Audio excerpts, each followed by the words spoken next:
From News Channel 21, this is a special report. We are interrupting our regularly scheduled broadcast to bring you a News Channel 21 special report. Good afternoon, I'm Dan McCarthy. Hillary Clinton's campaign is in Bend right now with her husband, former President Bill Clinton, advocating on her behalf. Our own Wanda Moore, she is at the event right now at Central Oregon Community College where Clinton is about to speak. She has the details. Wanda? Well, Dan, the crowd here at COCC is certainly ready to hear former President Bill Clinton speak. So let's get straight to it. And he's about to take stage. So let's go straight to it and see what he has to say. For the first time, I was able to vote in a presidential election. And I actually voted for then President Clinton for his second term. Fast forward to 48 hours ago, I got a phone call saying, "Would you like to introduce the president?" So boy, you've come a long way. A lot has changed though. Now I'm a father and I have my two children here, Jack and Maddie. And a very supportive wife who allows me to spend a ton of time trying to strengthen the party here in Deschutes County and make it as blue as possible with the help of all of you guys and our great volunteers. So I want to thank the Deschutes County Democrats for all the hard work we've done to really bring a lot of votes for Democrats to the county. This particular election is really important to me. I'm looking forward to casting my vote this fall for the first female president of the United States.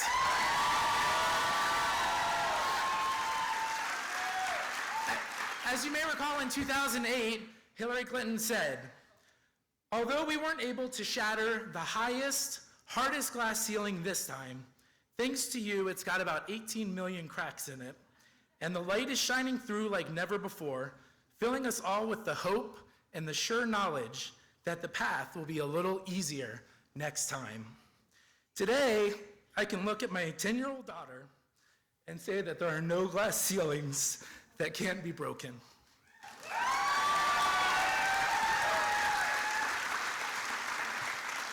I know many of you spent many hours waiting in line, and if we could get a couple of those hours in October to work the phones and the doors as we work to deliver Deschutes County for our next president of the United States, Hillary Clinton. And now it is a great honor and privilege to introduce to all of you the one that you came to see, President Clinton.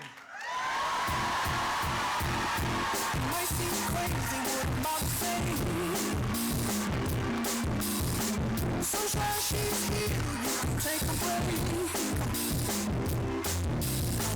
Hot air balloon that goes space. The air, but I don't care, baby, by the way. Thank you very much, thank you. Whoa. Well.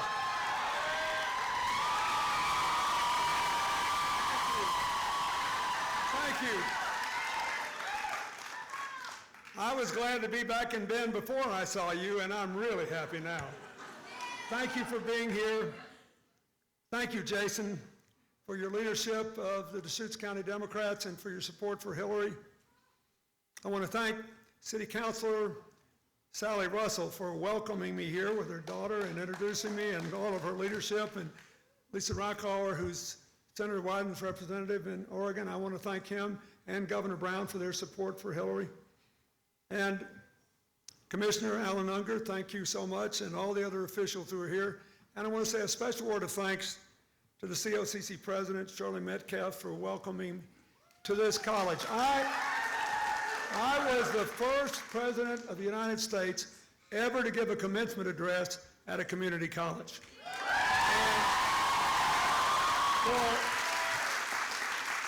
For 20 years, Hillary and I have been saying that this country would solve 90% of its problems if it just worked more like a community college. I mean, think about it. You can get in without regard to your income, your background, your race, your sexual orientation, your religion, your whatever. It's open.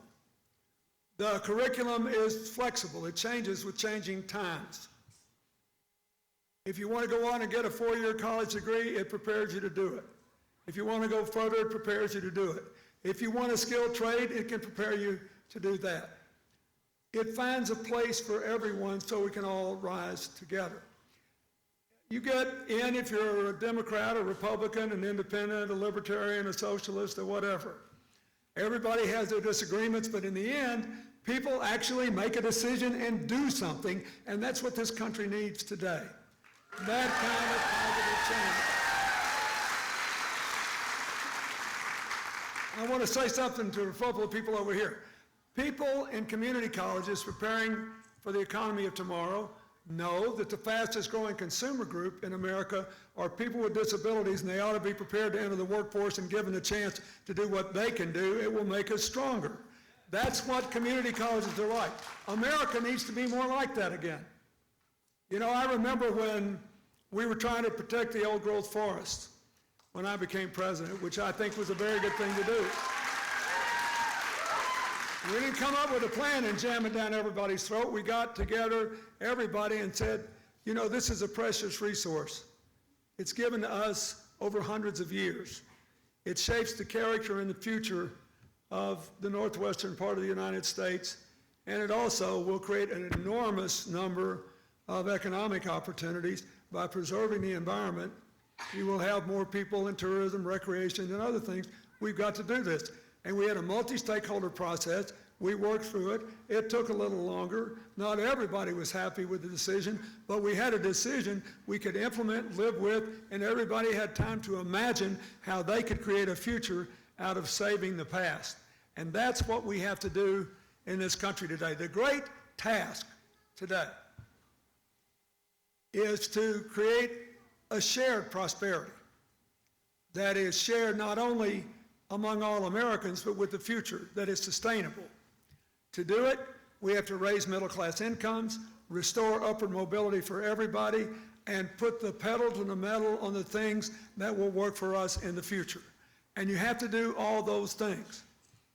You know, this has been a rather interesting year, wouldn't you say? I do believe that love trumps hate. I do believe that. But I think it's important to understand why there has been so much intensity in both primaries and so much true believing, and we got to throw all the system out. It's because in 400 years of good history on economics, not a single solitary country has fully recovered from a crash as severe as the one we endured in less than 10 years. We aggravated our path by first making the crash almost inevitable by going back to trickle-down economics and weakened government regulation, which led to the crash. And even before the crash, most Americans were living on less than they were the last day I was president. Then, when President Obama was elected, and I personally believe he's done a much better job than he's gotten credit for in a lot of places. Say, and I believe that in the face of his critics on the right who have tried to paralyze him, and on the left who say we'd have gotten more done if he'd just been more adamant. They weren't there. Now, he saved us from a depression. He saved the automobile industry. We have 90% of our people with health insurance for the first time in the history of the country. He's campaigned in the face of unbending opposition, and I come from a state where half the people have hunting licenses, where high schools close on the first day of deer season because nobody's going to show up anyway. But he has campaigned for sensible gun safety and mental health regulations that would prevented a lot of these school shootings and made childhood safer for a large number of children without doing anything to interfere with the legitimate right for people to have weapons for hunting, for sports shooting, and if they live a long way from law enforcement, to protect their families. I'm proud of him for doing that. We got to have this conversation.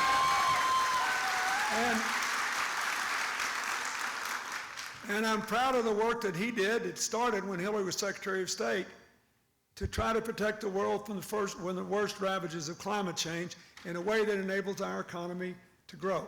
So let's talk about this. The first thing we got to do is to recognize that the anxiety is because, in spite of the fact that we are by light years the best positioned country in the world for the next 50 years.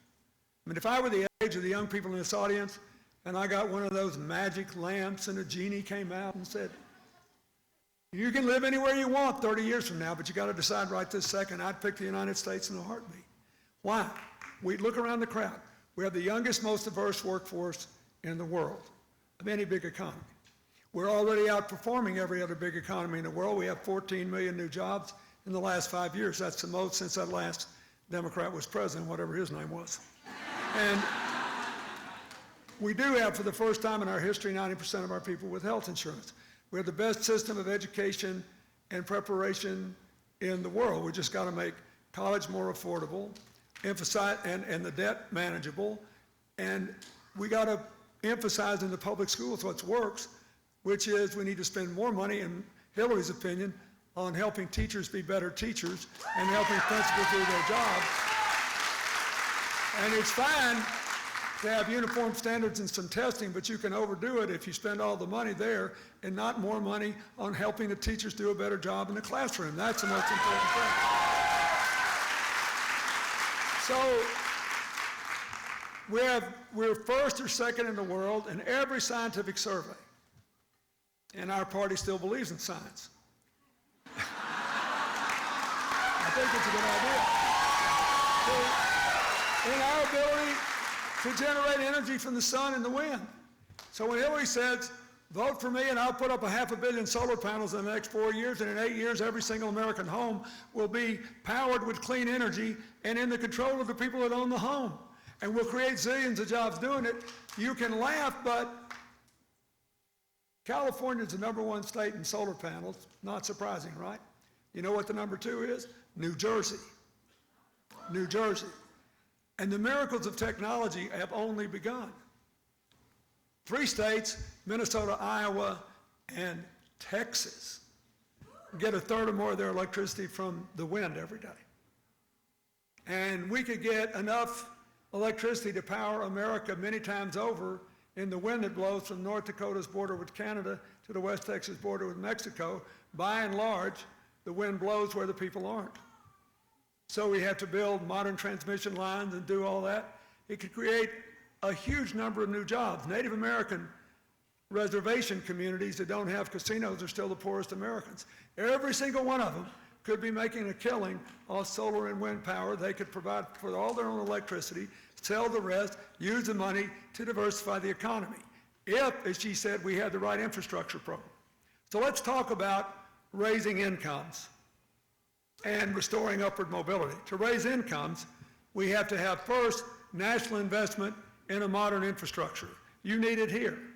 You need better water systems, sewer systems, road systems.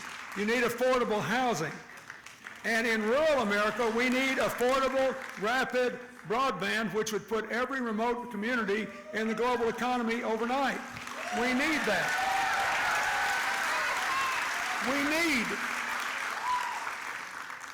We need to remember that Flint, Michigan, heartrending as it is not the only community in America where children have elevated lead levels in their blood because of old rusty pipes. And if we tore them all up, put down new ones, we could give every child in America a healthy future and create a lot of jobs. That's our infrastructure program, and it's important. Then we need to, and I just want to say just one more word about this 500 million solar panels and, move faster on all forms of clean power. You have no idea how we are just at the beginning of this and how this technology can spread across America. Believe it or not, I held $1 million nano satellite. What do you got here? We need some help here. This gentleman's in distress. Probably needs some water. Bring him some water. It's hot in here. We got a med tech here? Okay. Now the rest of you back away and don't bother him. He'll be fine, I think.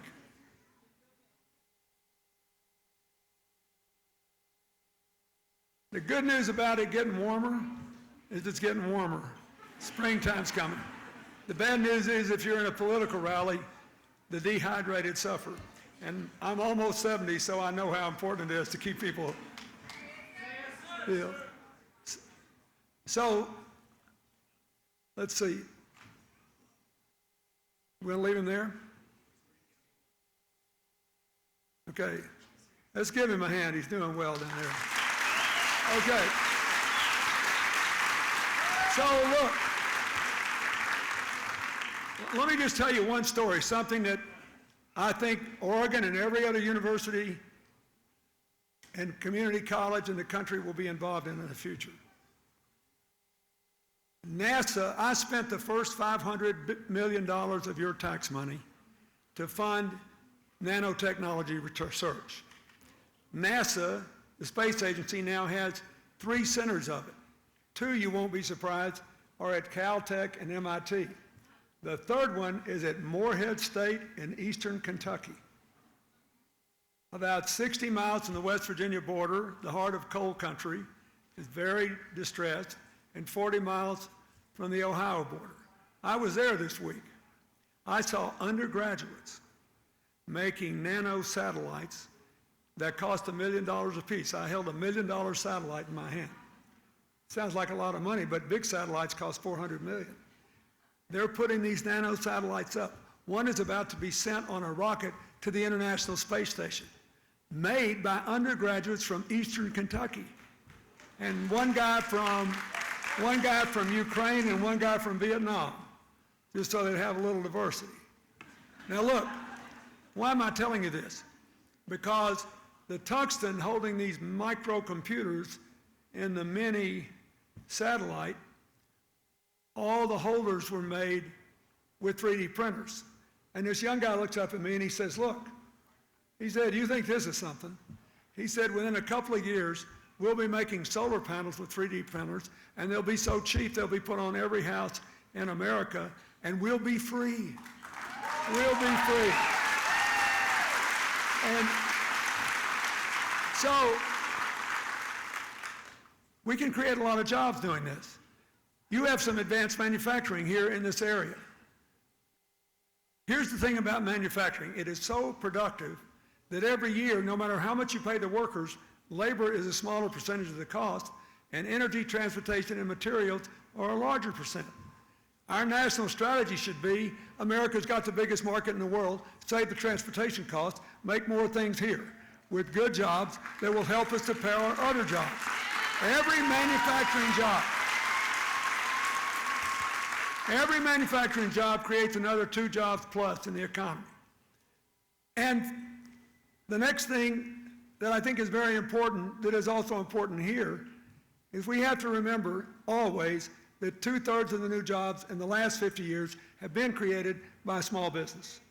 And one of the problems we're having now is, after the crash, because the big banks caused it with their risks, when we passed new rules called the Dodd-Frank law, which I don't care what anybody else tells you, is way the toughest law we have had in 50 or 60 years, and has stopped Wall Street from wrecking Main Street. One of the reasons Hillary won the New York primary so big is that even the most progressive areas in Manhattan who understand this voted for overwhelmingly. She carried the borough 2-1 because they know there are 50 to 60,000 fewer people on Wall Street today than before. Now, there is an inequality problem, and I'll get to that. But it's important to recognize that banking today is suffering all over America from what I would call the cat on the hot stove syndrome. The good news is, when a cat sits on one, they'll never sit on another hot stove. The bad news is they won't sit on a cold stove. The law says that small business standards should be adhered to, and no matter how big or small your bank is, if you have an ATM, give him another hand. Isn't that great? Look, this is important. There's a lot of jobs in it. If you have an ATM machine in the community, you have an obligation to consider that community for small business loans. When I was in office and we had normal economic times, $800 billion worth of loans were made under that. Hillary wants to get us back to making small business loans again so we can return to being in the top 5 countries in the world in business startups. And that's important. We got to do something to reduce inequality. There is way too much inequality. Only 20% of the American people, after inflation, have had a pay increase since the crash. And most of the gains have gone to people at the very top. That's really bad. If you live in an economy which is 2/3 dependent on consumer spending, the consumers have to have some money to spend. So even if you're in the top 20% or the top 10 or the top 5 or the top 1, this should really bother you. America doesn't work without broadly shared prosperity. So the number one job is to raise middle class incomes and restore upward mobility. Now, how are we going to do it? Well, you can start at the bottom. Oregon did a good job in passing this 3-tiered minimum wage law. That's a smart way to do it. That's what California did. That's what New York did. We should do that everywhere. But some states can't even get through their Republican legislatures a $10 minimum wage. So Hillary said, if you look at the economic studies, even the poorest states in America could move to 12 fairly quickly, put a floor down, and then work on the $15 in the way that Oregon and California and New York have done, intelligently by staggering it out based on the wealthiest communities first. That's what we ought to do. But you want everybody to do better than that. So how are you going to do better than that? The biggest inequality driver today is big corporations spending 80 to 90% of their profits only on the shareholders and the top managers. Now, I'll give you an example. I'll give you an example. I don't know if you read about what happened to Carrier Air Conditioning in Indiana. They had 2,100 jobs. Management announced they were going to close it, move the jobs to Mexico, where they'd pay about 20% of what they were paying in Indiana. Here's the problem. Number one, they're only going to save about 2% of the profits of the company. They were not losing money. The division was making $2.9 billion a year. Number two, the union pleaded with them to let them reorganize the workday so they could save them the money. And they said no. A guy comes out of the board meeting and says, our shareholders want more money, and our poor president didn't get his whole bonus this year, and it was embarrassing. So we're going to throw 2,100 people under the bus. This is crazy. Corporations are not people. I don't care what the Supreme Court said. They're created. They are creatures given special privileges by law.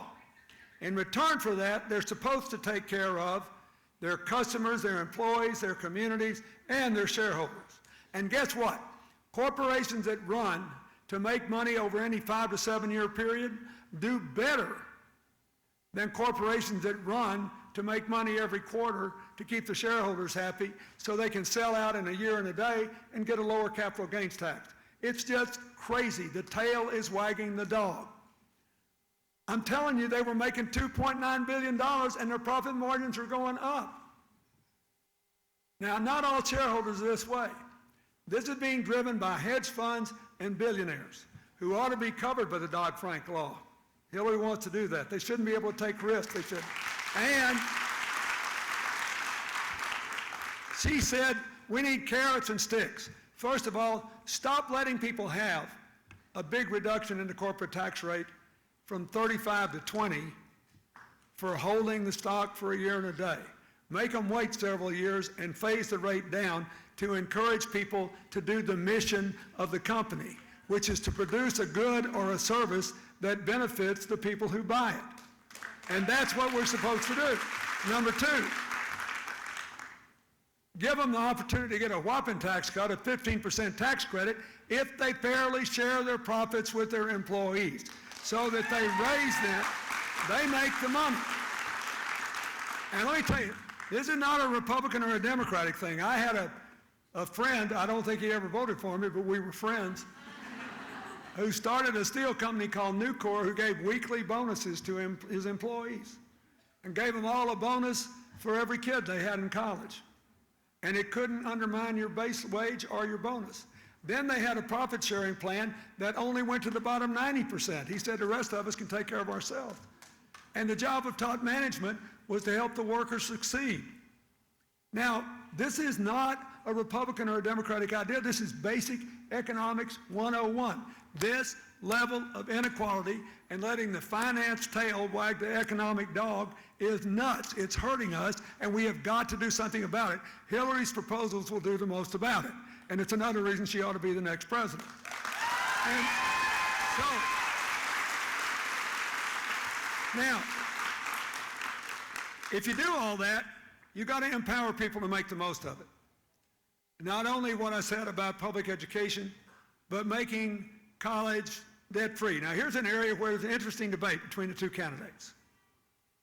Hillary's opponent's gotten a lot of mileage out of saying, I want college to be tuition-free. Public colleges. Hillary said there may be two problems with that. First, it costs a lot of money to pay for people who can pay part or all of their own way, and it requires the states to match a third. There are 30 states with Republican legislators. 20 of them hadn't even taken the Medicaid expansion. It's 9-1. They're certainly not going to pay a third to give free tuition.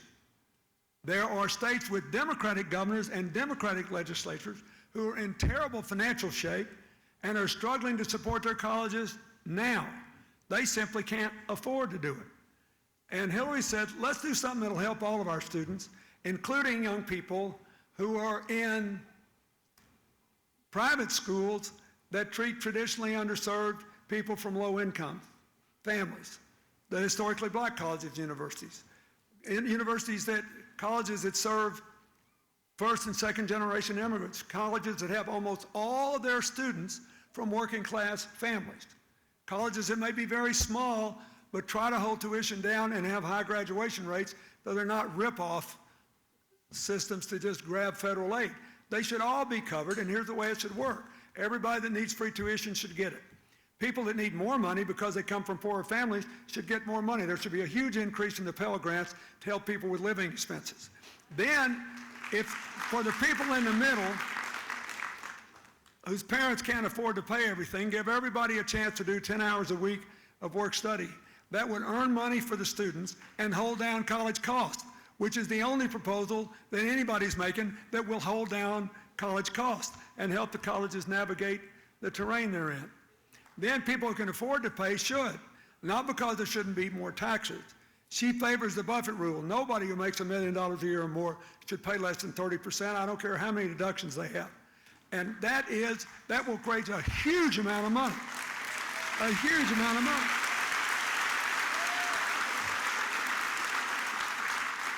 In the last 2 years, people with incomes of $1 billion or more in America have averaged paying 17 or 23% in taxes.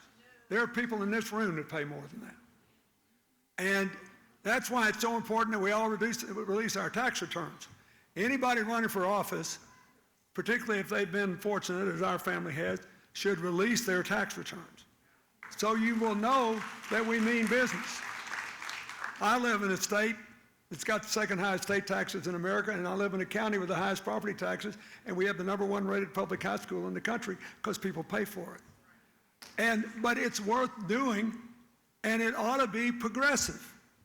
It ought to be progressive.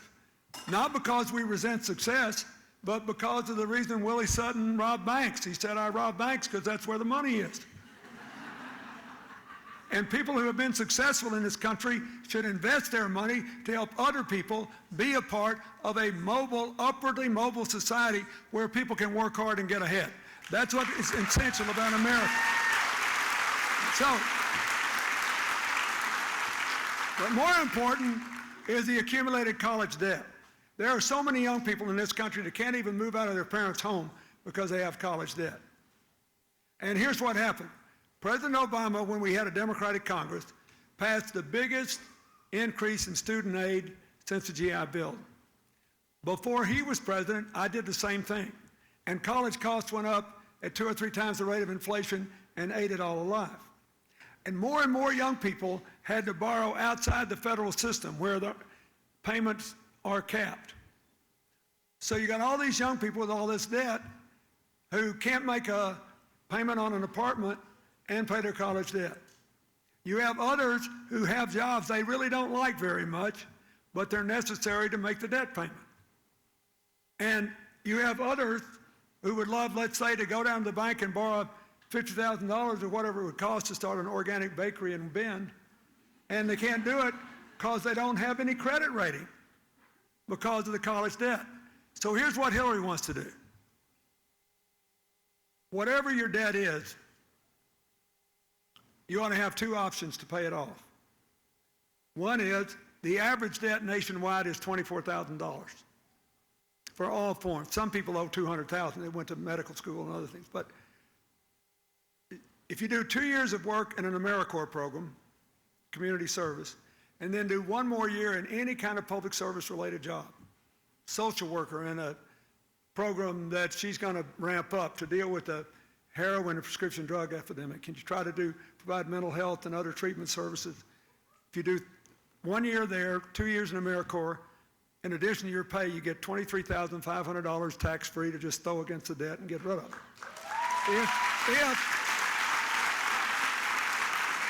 If you owe more, or you don't want to do that, you can turn your debt into a mortgage. Now, think about that. Your education here is a lifetime asset, just like a house is, right? So the problem is that your college loan is the only loan in America you cannot refinance. Did you know that? Yes, sir. It's the only loan in America you can't refinance. It's nuts. So Hillary said, first thing we got to do is let people refinance their loans. If we did that overnight, 25 million young Americans would save an average of more than $2,000 each. And the more they borrowed, the more they would save. Then let them turn it into a 20-year mortgage, which no matter how much you borrow can never be more than 10% of your after-tax income to pay. Think about what that means. People could move out of their parents' house. And we're laughing. This is a big issue, right? If you wanted to take a job over here that you loved, but you had this job that paid more, you could take the job you love because your payments would go down.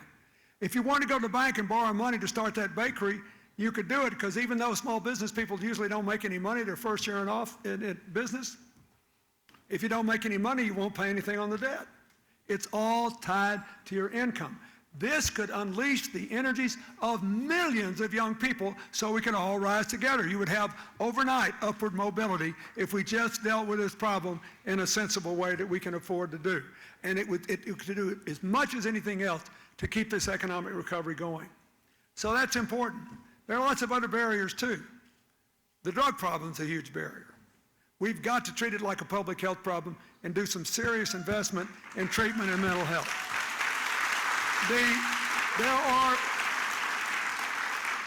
We still are not in the top 10 again in the participation of women in the workforce because we're one of only 7 countries in the world with no paid leave, except in the relatively few states that have it. She wants a paid leave law. She wants equal pay, and she wants affordable child care. If you do that, you'll have a lot more women in the workforce. We can all rise together.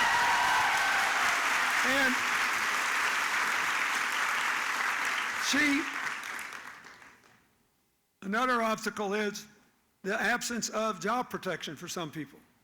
I mentioned the fact that people with disabilities have the lowest absenteeism rate and a very high productivity rate of any group of people in the workforce in jobs for which they're trained, but there's still too many people that discriminate against them. There are too many young people in prison for nonviolent offenses that should be let out and able to go to work. But it won't work unless they have education, training, job placement support, and they cannot be discriminated against for having once been incarcerated.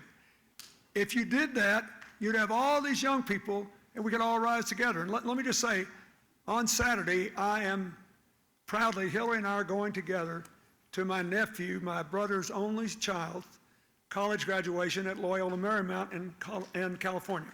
And I'm telling you this because they have a great prison rehab program. And there's almost a 0 repeater rate. Every place people who are in prison get education. The largest number of programs in the country is probably where Hillary and I live in New York. And there's a little college called Bard that has, 4 or 5 of them. And this guy, Max Kenner, devoted his life to it. in one of these colleges, in prison, a maximum security prison, they have a debate team with no access to the internet.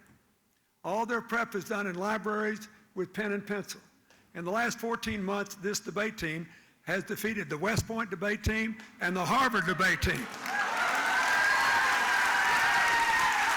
It is crazy. It's crazy, and if you save the money from incarcerating people, you could put it in education and give everybody a better future so we can all rise together.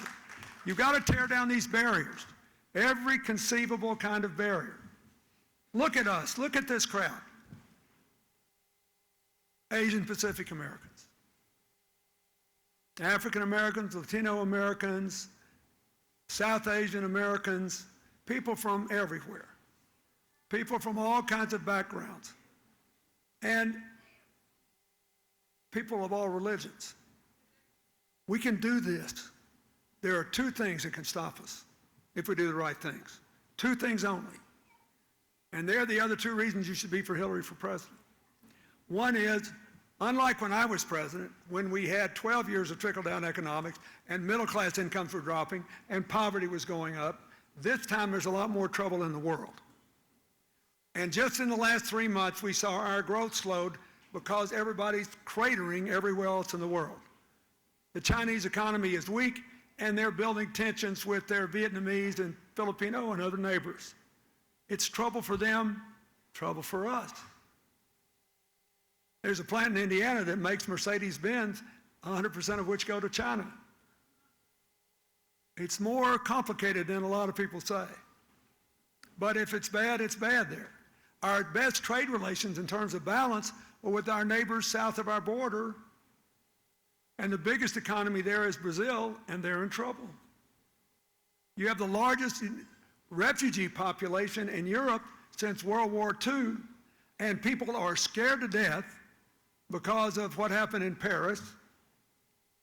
And so all these countries that the United States helped to liberate in the long Cold War are deciding maybe democracy is too much trouble.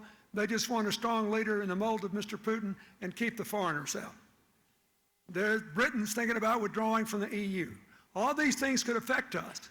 You cannot afford to have a president go in there who does not have the confidence of world leaders, the trust of world leaders, and who understands how to keep big bad things from happening and make good things from happening. You cannot afford it. And finally,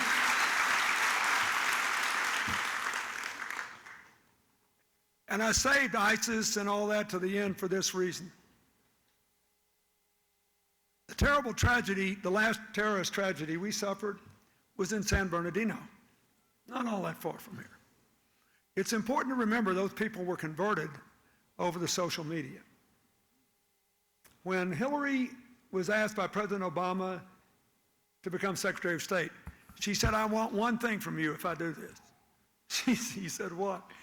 She said, "I want you to give me 2 or 3 of those young tech geniuses that you used to beat me in the primary so we can put them to work winning the battle for the hearts and minds of more than 1 billion people around the world that will determine whether the future is one we share on positive or negative terms. Because divorce is not an option. You can build Mr. Trump's wall along the Rio Grande River. Then you could build a wall across the Canadian border. People in Oregon could help. We could just build it over there. Then we could build seawalls along the Atlantic and Pacific. Then we could send the U.S. Navy to the Gulf Coast and clog it up so nobody could get in. Then we could put every plane the Air Force has in the air to stop all the planes from coming in. But you still couldn't keep it to social media. And that is why she has been the most outspoken candidate in saying we are nuts to condemn and isolate freedom-loving, terror-hating, moderate American Muslims from our American community. We need them to win this battle. So, now, the second thing I want to say is we could also be derailed by continued political gridlock in Washington. And, you know, that's a big argument over on the Republican side. It's just a matter of making a deal, whatever the deal is. But the only person left in this race who's actually got a record of getting a lot done working with Republicans is Hillary. Ever since she went to Washington, she did it. An important part of the Affordable Care Act is the Children's Health Insurance Program, which insures 8.4 million children. That law was created after we got beat on health care, and she went to work with Senator Kennedy to try to pass the Children's Health Insurance law. We put it in a balanced budget. 75% of the Republicans voted for it. Then she worked with the Republican leader who thought he hated us, Tom DeLay. And she said, you know, Congressman, I know we don't agree on very much, but I don't care. I know you adopted your children, and I honor you for that. And we have a crisis. Our foster care rolls are exploding, and people are afraid to adopt children when they're not infants anymore. They're afraid to adopt children with special needs because they're afraid they can't afford it. And he was blown away. He said, well, so what do you want to do about it? She said, you're a Republican. You love tax cuts. Let's give a whopping tax credit to people who will adopt a child who's not an infant. Let's give a bigger one who'll adopt to families that will adopt a child with special needs. But you've got to give us some government support for social services to help these families navigate it. And you've got to do something for these kids that are going to age out. They have no living expenses, no education, no way to get a job, no nothing. You cannot throw them into a society for which they are not prepared. They put together a bill. Once they heard that the two of them were agreeing on something, they couldn't believe it. It flew through the Congress like a hot knife through butter. All I had to do was sign it. There was an 80% increase in the adoption of children out of foster care. She always finds something good to do. And when she was a senator from New York and on the Armed Services Committee, she also was a co-founder of the Manufacturing Caucus. She worked hard to protect labor rights and create manufacturing jobs and to help New York recover from 9/11, and I'm talking about the people. A bill that helped first and second responders for as long as they lived, because everybody knew they were going to get respiratory illnesses and cancers as a direct result of the horrible things they breathed in those tough days afterward. And she became the de facto economic development officer for upstate New York and Long Island. And she won big in all these places where people would say, see that? Here's a healthcare biometric center with 12,500 jobs that did not exist until she envisioned it and gave us our first grant to get started. All these places she won big in. And on Long Island, she carried, it's a pretty tough environment if you ever spend any time out there. She won by 20 points. It's dominated by blue-collar workers, new immigrants, a few very well-to-do people who mostly buy houses for the summer, and a lot of farmers, and they're all family farmers. When she ran for re-election, the head of the Farm Bureau endorsed her. And the press said, Joe, I thought you were a Republican. He said, I thought I was too. So, well, how can you be for her? He said, look, every politician sounds good at election time. They all do. All I know is I've been trying for a very long time to keep these farmers on their land, and of all the people we ever sent to Washington, she is the only person who ever actually did anything to help them stay on the land. I am for her. That's the kind of president you need. Somebody who will do something and get something done. And, you know, when she was Secretary of State, the Republicans just loved her when she got the sanctions on Iran, and got Russia and China to agree. Otherwise, there would have been no agreement to end Iran's nuclear program. I know that's somewhat controversial, but I'm for it. And I'd like to tell you why. I'm for it for a reason you never read about in the newspaper. I'm for it because there are 4 other countries in the Middle East that can afford their own nuclear weapons. And it is expensive to build, maintain, and secure nuclear weapons and the fuel. So if you really want 4 or 5 other nuclear centers, you can have them, but it's a mistake. It would increase the likelihood that terrorist groups would be able to build suitcase nuclear bombs. That's why I'm for it. It was a good thing she did.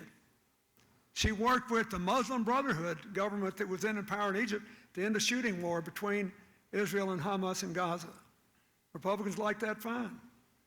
She negotiated with her team the only thing that survives our attempt to get along with Mr. Putin, the New START Treaty, which reduces substantially the risk of accidental or intentional nuclear exchange with Russia. In this troubled world, with Russia hanging around and messing with Ukraine and all these other problems, you should be glad of that. That treaty required 67 votes to be ratified in the Senate. That includes a lot of Republicans, and she got them. And time after time after time after time. And when she left office, the approval rating of the United States was 20 points higher than it was when she took office. And when she left office, everybody has forgotten, she had the highest approval rating of any public figure in America, the lowest disapproval rating of any public figure in America. What happened? The Republicans did what they always do. They decided to delegitimize her and had, for the first time in the history of this country, not one, but 7 hearings on Benghazi, and the first 6 were chaired by Republicans who all said she didn't do anything wrong. They said the same thing, because no Secretary of State has ever been responsible for security decisions, but she did take responsibility for implementing the 29 recommendations that the nonpartisan special panel made. So they constituted a special committee. And they said, look, guys, the other people didn't get the memo. This is not about what happened. This is about what we can make the American people think happen. And the House Republican leader, Kevin McCarthy from California, said the most important thing the Republicans achieved in 2015 was the special Benghazi committee, because they smeared Hillary enough to bring her numbers down. Now, I trust the American people, and they did that to me. So I knew when it started, I said, look, they don't want to run against you, so they're going to go after you. But in 11 hours before that committee, something no one had ever really done before. I think there's only been one congressional hearing in history. She answered every question, she exposed their strategy, and she proved why she ought to be president of the United States. And I think,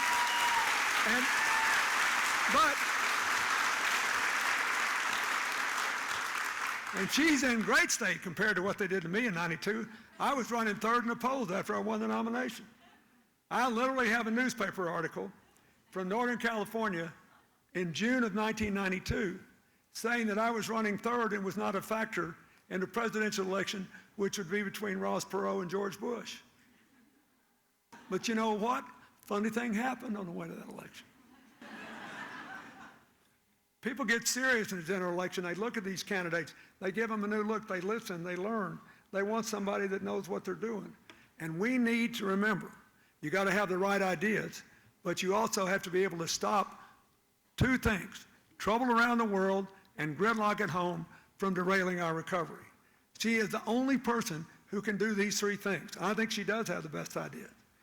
She has also not run a campaign of insults against either her opponent or his supporters or people who don't agree with her. She went into the heart of coal country where everybody had a Trump sticker and was shouting at her. And she said, look, you can decide to try to capture a distant past by breaking the unions, breaking the retirement, breaking the health care, or you can work with me, because I'm the only one that's going to help you build a new future. I think it's terrible the way America's left you behind. You didn't do anything wrong, but climate change is real, and your job loss is mostly because of economic weakness around the world, warmer winters, and natural gas. Nobody did that. So you can blame me, you can blame anybody, but whoever you vote for, I just want you to know, we're not leaving anybody behind. If I get elected president, we're all going to rise together. That's what you want, a country that works like a community college, and she'll give it to you if you help her on the 17th and in November. Thank you, and God bless you.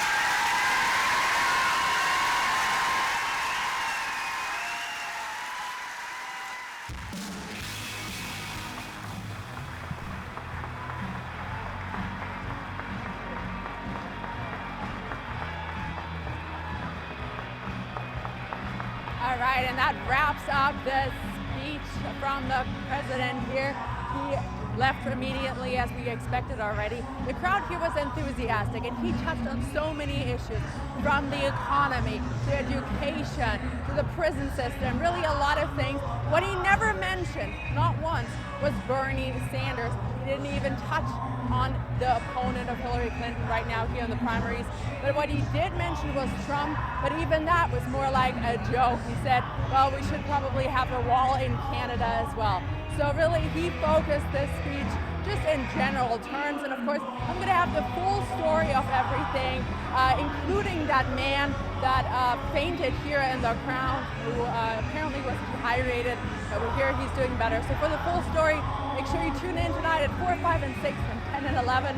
Now, Dan, back to you. Wanda Moore joining us from the COCC campus. Thank you.